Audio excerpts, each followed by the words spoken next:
long mount. So again, big emphasis on this being able to stay in control or staying in the dominant position. So when Crippy got my hands to the mat, we went for elbow knee. First way of not losing the mount was switching to our T-mount position or our modified mount, and then I can get the gift wrap, options to armbar, take the back. Okay. But let's just say, gets my hands on the mat again. This time he's got his bottom leg under, but he hasn't closed this. So I bring my hips forward, bring this up, back into knee on belly. Again, I've still saved the position. I'm on top. Obviously, knee on belly is maybe not just as good a position as the mount, but I still am on top, and then I can work getting back to the mount and playing the game. But again, third option, he gets my hands on the mat. This time when he goes for elbow knee, not only got the bottom leg under, but now he's the top leg over as well. So this is called quarter guard, because like I'm a quarter way into the guard. All his goal now is, see the way my knee is in front of his legs? If he can use his elbow or his hand and shelf this, now I'm in trouble, because now he's in the half guard, and it's a battle I don't want to get into. So I want to close all this down again. So again, hands on the mat. He gets there and he's immediately into quarter guard. So obviously, the first thing he's going to do is try to get this knee. So I want to make it awkward for him. If you think about where my base is, 25% is on each hand, 25% is on each knee. So if I just post this foot and lift my knee off the mat, 50% is on the back end of my body. So it makes it just a little bit harder for Crippy to push. Not impossible, but a little bit harder for him to push this knee between his legs, which is what I want. This kind of, it's a bit like sticky feet, same concept. I'm just slowing the whole thing down to give myself time. That's the first thing. So I just lift this a little bit. And I'm not too worried what he does in this leg, because he's facing the other way. He's not going to do that only in this leg. So from there, I lift my knee. Second thing I want to do, he's pushing on this. Now, if this hand's here, I'm going to take advantage of that and get the grip wrap, but more than likely the most sensible option is to push with the outside hand. So all I do is I put a wedge in there. There's my underhook to stop it, and I make a cross face and I start to project my weight forward. Okay, he's still got quarter guard. See the way his right leg's still covering this, and again, this is, slowing down my advance. So I'll walk this forward, and then I lift up my bottom leg and I just weave it across. I put my instep as a hook to the inside of that leg. Okay, I'm going to use that instep to try and open his knee a little bit, and I'm not going to try and pull out my foot, because if he's pinching his knees together, that'll be difficult. I just project my weight forward, and basically I want to get my right knee right under his armpit, so I just come to there. Okay? So from that position, head and arms here, so we might as well go for that. We've talked about it slightly.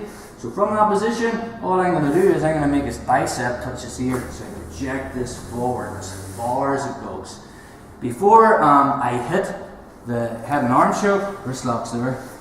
Right, he cannot get his elbow back to his body, and I grab the knocking knuckles with my fist, and I'm just pulling back here. Okay. Sometimes he'll straighten his fist, and then I'll just come the other way. Whether I get that or not doesn't really matter. But if I can't, I keep walking, okay, until his arm is basically level with my armpit, and then I just slide my head into the space. So I talked about this before, finishing the arm triangle. If I can do it with one hand, that's even better. But the detail on the katagatame is, I want my forearm tight along the back of his neck. My bicep is tight against this right jugular, my bicep. So I'm making that connection.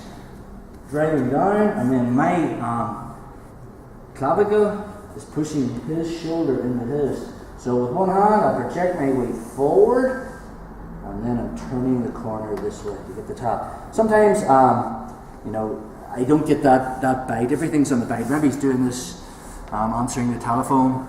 Sometimes I do that escape. If that's the case, and he does that, I'll probably go hand to hand.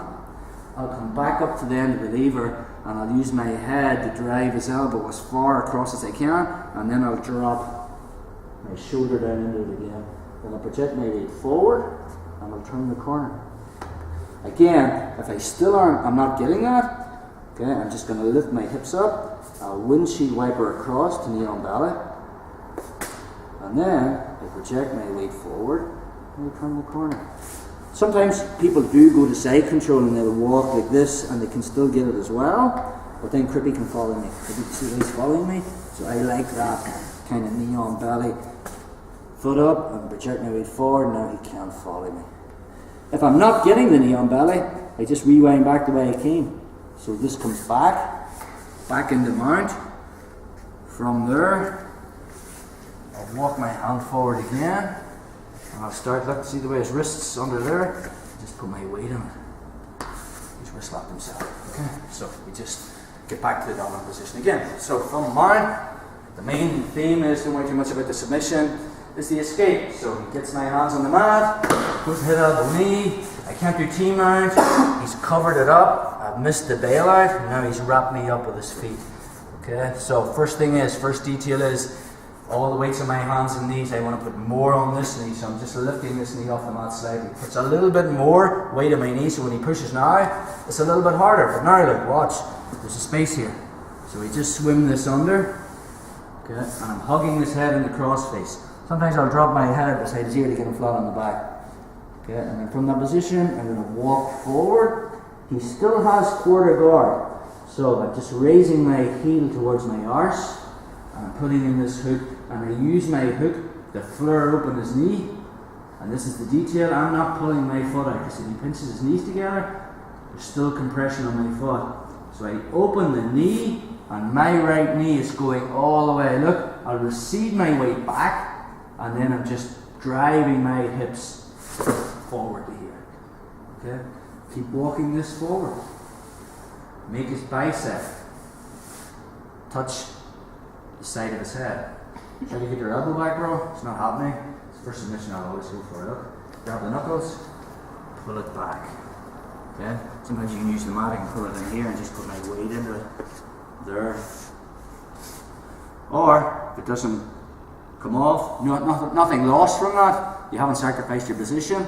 It's got him also distracted from maybe what I really wanted, which was, you can tell me, so I drop my head all the way to the mat. Never leave space so I can weave this around, and I've lost it. So my head goes in the mat, one hand, get deep, forearm along the mat, bicep tight at his jugular here. I'll just project my weight forward, and then I'm turning the corner, but my head doesn't come off the mat. That's what I want there. It's all about the snugness. Maybe he's answering the telephone, get my grips, I'll lift my head, I'll fill the space. See, when he makes that, there's a massive space between his shoulder and his jugular. So I'm going to fill that now. So I'll lift my head up, then the lever, I'll use my head to drive, and then I just sink back down again. I want my collarbone in his armpit. Drive forward, turn the corner. That doesn't happen, say I'm just not snug enough. I'll tripod up, windshield wiper, knee on belly. Okay, so there's your quarter guard escape, guys. Let's drill, yeah.